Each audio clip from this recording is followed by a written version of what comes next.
Olá, seguidores da Web Rádio Lages. Nós estamos aqui para mais um episódio, né, do videocast titulado Gestores do SUS, Vozes que Constroem Cuidado. E hoje nosso convidado é o Dr. Álvaro Nepomuceno, ele que é assessor técnico da Secretaria Estadual de Saúde, é também, né, coordenador corporativo de hotelaria do ISGH. Né, e no currículo dele, ele é graduado em enfermagem pela UES, tem especialização em estomoterapia também pela Universidade Estadual do Ceará, é especialista em segurança do paciente, em emergência, e também é egresso do mestrado em gestão e saúde aqui da UES, né?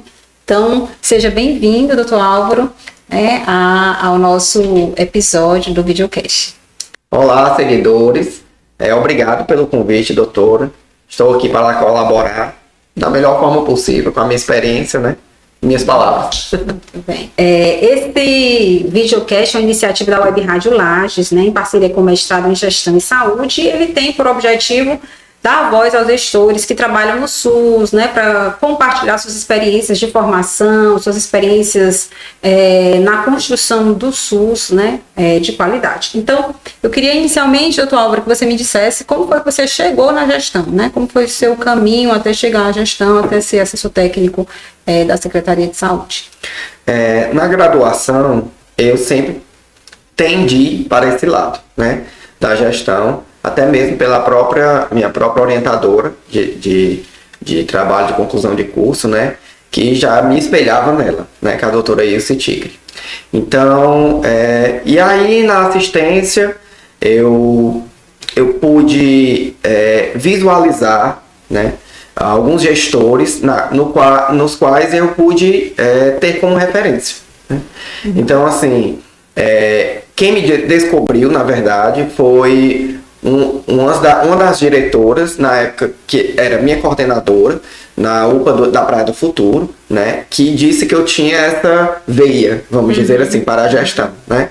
E aí aquilo deu um start. Por mais que na graduação eu pensasse na gestão, eu não imaginaria que iria ser tão rápido, né?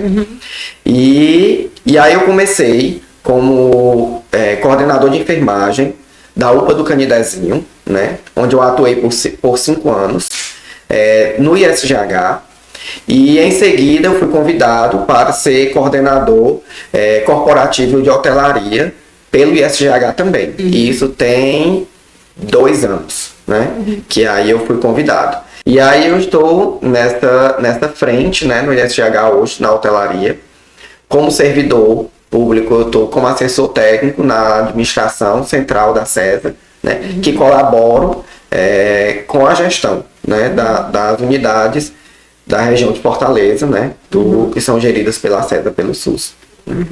E é isso, assim, a caminhada, ela parece curta, né, assim, rápida, né, eu falando aqui para vocês, mas ela foi cheia de desafios, né? Foi para quem vivenciou como eu, foi bem extensa. E eu imagino, né? E aí, assim, dentre esses desafios, o que você pode apontar aí como os principais desafios em ser um gestor do SUS, né, dentro da sua experiência? Na verdade, do SUS, eu consideraria que o meu maior desafio foi na pandemia, né? Que é você fazer a emergência dar certo. Não eu fazer, né, mas a minha equipe fazer, né? Então, quando eu digo eu, na verdade, por trás tem toda uma equipe, porque um gestor ele não faz nada sozinho. Então, aquele gestor que diz, eu acredito muito, né, que aquele gestor que diz eu, nunca é sempre a equipe, né? E na pandemia foi muito desafiador para mim, para os enfermeiros, né, para os técnicos de enfermagem, para a equipe que eu liderava e para aquelas equipes que eu liderava junto ao gestor, como os médicos, dentistas, né, na época os profissionais de saúde. Então era muito desafiador você ter que fazer a emergência funcionar, né, de pacientes estarem no elmo sentados, né, porque não tinha leito, né, os leitos eram prioridades para os intubados, E você ter que fazer esse gerenciamento junto com a equipe era muito complicado, né? De estar visualizando os pontos de O2 que tinham na unidade, de estar dando essa devolutiva sempre à Secretaria de Saúde e à gestão imediata minha na época, né? Então, foi muito desafiador ali para ser gestor do SUS, né? Enquanto gestor, de um modo geral, eu acredito que o mais desafiador seja lidar com as pessoas. Porque cada pessoa é um mundo. Isso. E aí, para você conseguir lidar com isso, né? E as pessoas chegam com cada uma com a sua demanda individualizada, e você tem que sempre pensar no macro, você sempre tem que pensar no coletivo, e automaticamente você não vai agradar todo mundo. Isso machuca um pouco. Mas com o tempo, você aprende a dizer não de uma forma branda e de uma forma que a pessoa entenda e consiga visualizar o coletivo, não somente as necessidades dela. Então, assim, enquanto maturidade, enquanto pessoa, na gestão me trouxe isso. Essa questão de dizer o não e da empatia, de eu ter empatia pela pessoa e da pessoa ter empatia pelo coletivo, né? Entendi. Que está fazendo parte da equipe. Isso. Né? Entendi. E assim, dentre essas experiências, o que você considera como uma experiência bem sucedida na gestão?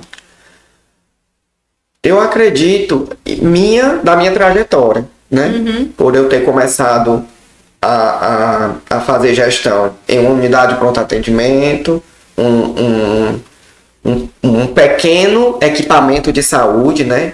E através do meu trabalho ter sido convidado para participar do corporativo, né? Que aí envolve bem mais amplo, bem mais macro, né? Isso meu, né?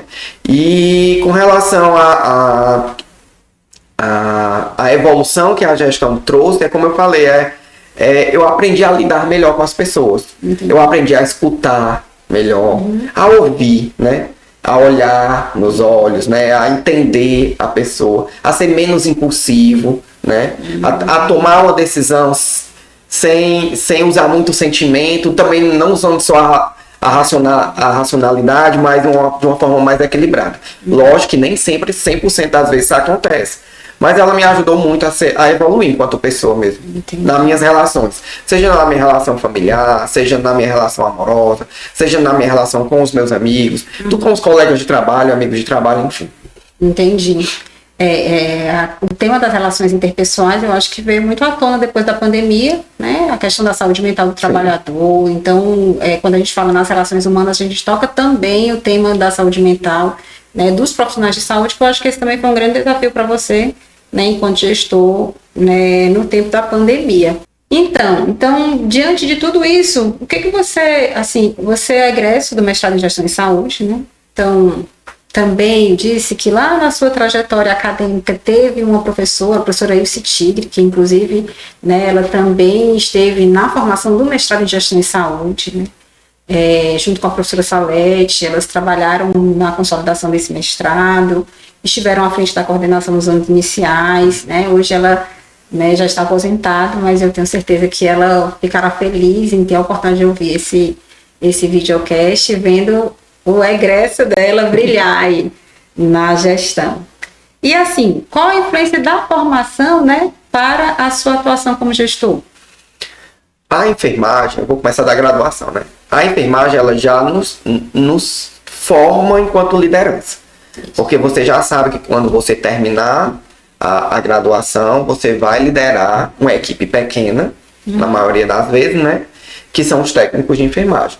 Então, ali já começa a trajetória de liderança, não só minha, mas de qualquer enfermeiro, né? E tem aqueles que gostam e acabam seguindo esse caminho, e outros ficam naquela liderança pequena, mas não deixam de ser grandes líderes, porque eles salvam muitas vidas, né? E juntamente com a equipe de técnicos de enfermagem. Mas o mestrado, ele me trouxe a visão do macro. Por isso que eu acredito, né? Eu comecei o mestrado de gestão em saúde, eu estava no segundo ano de gestão da UPA do Canidezinho. E ele me fez visualizar o macro, né? O SUS, né? E todas as interfaces do SUS.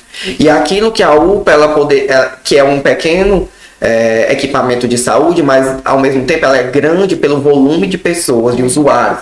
E pela complexidade, né, que a UPA ela acaba absorvendo dos problemas de saúde, né, que são problemas complexos. Muitas vezes esse usuário podia ter sido atendido na atenção primária, ele vai buscar a UPA, né, porque acha que é mais resolutivo. A UPA também ela traz, né, casos muito graves. Os casos de violência também, né, acabam desembocando lá no serviço da UPA. Então, ela é um serviço de alta complexidade, digamos assim, né? Da complexidade dos casos, né? Que estão atendidos lá. Exato. Então, eu acho que eu evolui muito com o mestrado, né? Até o entendimento. Como o meu produto, ele estava vinculado ao usuário, que foi um vídeo para o usuário sobre o que é uma UPA, então ele me fez entender mais ainda sobre a visão do usuário. Porque eu escutei os usuários para poder desenvolver o vídeo, né? Então, assim, tem a questão dos profissionais, porque eu já fui assistencial. Inclusive, eu acho, né, que todo gestor tem que ter passado pela assistência. Porque ele consegue ver as feridas que a assistência tem, né? E a grande representatividade que o gestor tem quando ele lidera uma equipe, né? Eu, enquanto gestor de enfermagem, na época do Canidezinho, eu procurava sempre representar a enfermagem da melhor forma possível, né? Mas ser gestor não significa que você chegou no ápice, né? E aí você tem que estar continuando a estudar o tempo todo. Também eu deixar de ser gestor e voltar para a assistência não significa uma regressão. Significa que eu vou dar uma outra visão e uma outra assistência ao paciente, porque já vem com uma visão de gestão, né? Então você consegue administrar melhor um plantão, você consegue administrar melhor as relações entre as pessoas do plantão, a relação que é tão conflituosa entre o acompanhante e a equipe de saúde, né? E a relação entre o paciente, o acompanhante e a equipe de saúde, né? Então, assim, eu acho que também todos poderiam passar pela gestão. Da mesma forma que o gestor tem que passar pela assistência. Porque a gestão, ela se você conseguir puxar dela, né, adquirir dela o que ela traz de bom, tem a empatia, tem a escuta qualificada, tem o olhar para o outro, tem a representatividade, tem a postura profissional, tem o conhecimento, o estudo, porque se você está representando pessoas, não significa que você é o melhor entre elas. Significa que você está representando elas, mas você tem a obrigação de saber de tudo, mas não por completo, mas você pelo menos pincelar alguma coisa. Por exemplo, lá na UPA, eu tinha muitos enfermeiros que eram doutores, enfermeiros especialistas, e aí eu pedi a eles para ensinar, para sinalizar no grupo, discussão de algum caso, né? E ali a gente conversar, claro, respeitando a LGPD, né? Mas a gente discutia ali de acordo com as expertises desses colegas. Chegamos a fazer um café científico, né, entre os enfermeiros, porque você tem que mostrar que todo mundo é importante e todo mundo tem conhecimento. E seu papel enquanto gestor é esse, é trazer conhecimento. Não significa que você é o conhecimento. Entendi. Mas você tem que trazer o conhecimento das pessoas para dentro do seu trabalho, né? E é como você disse, né? Identificar essas potencialidades, como você disse, há uma diferença, cada cabeça é um mundo, mas o gestor ele tem que identificar essas necessidades e também as potencialidades da sua equipe e utilizar essas potencialidades, né, para o serviço, para a qualificação da assistência e benefício do usuário, né, diretamente aí. Muito bem. E aí, né, assim, a gente vai caminhando já para o final da nossa, né, entrevista. Eu queria que você falasse um pouco sobre a inovação, né? Você acabou de dizer que a sua dissertação, o produto da dissertação foi um vídeo, né? Um vídeo que vai orientar a população sobre A unidade de pronto atendimento, eu acho que a gente poderia falar agora a esse respeito, né, sobre inovação em saúde. Né? Eu acho que é super importante, né? Desde que respeite o limite do paciente, né? E do profissional também. E que procure beneficiar não somente o paciente, mas todo o usuário. Todos os usuários, né? Porque a gente pensa que o usuário é somente o paciente. Não é. O acompanhante, ele é usuário. Eu, profissional, sou usuário. Né? Então, quando eu falo de respeitar o limite do usuário, é respeitar o limite do profissional, é respeitar o limite do acompanhante, da mãe da criança, do próprio paciente, do próprio enfermo, né? Do SUS. Né? E aí é isso, é você inovar, mas sabendo o limite. Né? Porque, infelizmente, algumas pessoas trazem as inovações como algo não benéfico para o coletivo, mas que ele seja benéfico para ou uma determinada categoria, ou uma determinada população, ou um determinado perfil de usuário, que é importante também, mas que todos devem ser contemplados. Né? Se eu vou criar uma inovação para o diabético, um exemplo, eu também tenho que pensar naquele paciente renal, e aí eu também tenho que pensar naquele paciente hipertenso, e aí eu tenho que pensar no paciente transplantado, e aí eu tenho que envolver todos, né? Sempre inicia por alguma coisa, mas no final das contas tem que contemplar todos. Essa é a minha visão com relação à inovação, que ela seja para todos. E que o que é construído na academia, ela também ela possa chegar até, né, as unidades de saúde, a UPA, a atenção primária, aos hospitais, né? A gente tem um tema que discute, né, essa questão, que é a tradução do conhecimento, né? Que o conhecimento ele não fique restrito apenas às paredes da universidade, mas que ele, de fato, possa trazer, né, a inovação, a qualidade do serviço até a ponta. Né? A visitação desses produtos, eu vou tirar pela minha turma, né, do mestrado. Então, eu acho que o serviço público e o serviço privado, eles teriam muito benefícios. Porque na minha turma foram desenvolvidos vídeos, foram desenvolvidos planilhas, foram desenvolvidos sistemas, foram desenvolvidos aplicativos, né? Então, talvez uma sugestão seria uma feira, né?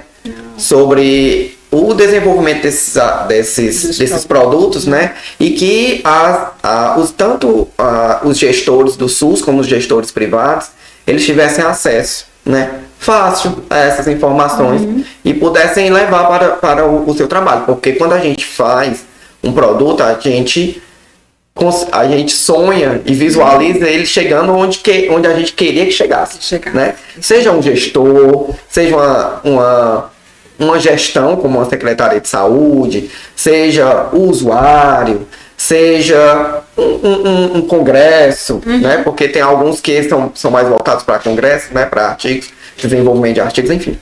Mas a gente sonha com isso, né? Isso. E eu acho que deveria ter uma relação mais íntima entre a academia, o serviço privado e o serviço público. Então vamos inovar, né, doutor Álvaro, aí com a Secretaria de Saúde do Estado, essa parceria com a Web Rádio Lages, né, que tem essa responsabilidade junto com o Laboratório de Gestão em Saúde e Inovação, de fazer aí essa divulgação do conhecimento científico que é produzido aqui no mestrado. Né? Então fica a dica para a gente fazer essa parceria com a Secretaria de Saúde, né, do Estado do Ceará. Muito bem, gente. Então, caminhando agora para o finalzinho da entrevista, o que você gostaria de deixar aí, né, como dica ou sugestão ou, né, uma palavra que você diga para que você deixe aí para quem está começando essa trajetória na gestão do SUS? Eu uso duas palavras. A primeira, que foi o legado que meu pai deixou, né, que é estudar. Né? Independente da sua profissão, você tem que estudar. Independente da sua profissão, você pode ter sucesso ou não. Mas se você estudar, você vai sempre ter sucesso. Então tem que estudar, né? E a empatia. É muito difícil. Eu acredito que seja impossível. Porém, a gente consegue pelo menos 80% dessa palavra colocar em prática. Né? Que é a empatia, que era isso que me guiava em todos minha trajetória na gestão. Eu usava muito essa palavra, inclusive com os próprios colaboradores, né? Sobre a empatia. Então eu acho que é isso. Estudo e empatia. Ai, muito obrigada, né, pela sua participação. Nós estamos aqui disponíveis, né, para a divulgação desse conhecimento científico, como você disse que é importante aí para a questão da inovação, né? E agradecemos mais uma vez a sua participação. E aí, quem gostou do vídeo, compartilha, curte, né, a nossa Web Rádio Lattes. Obrigado. Tchau, tchau.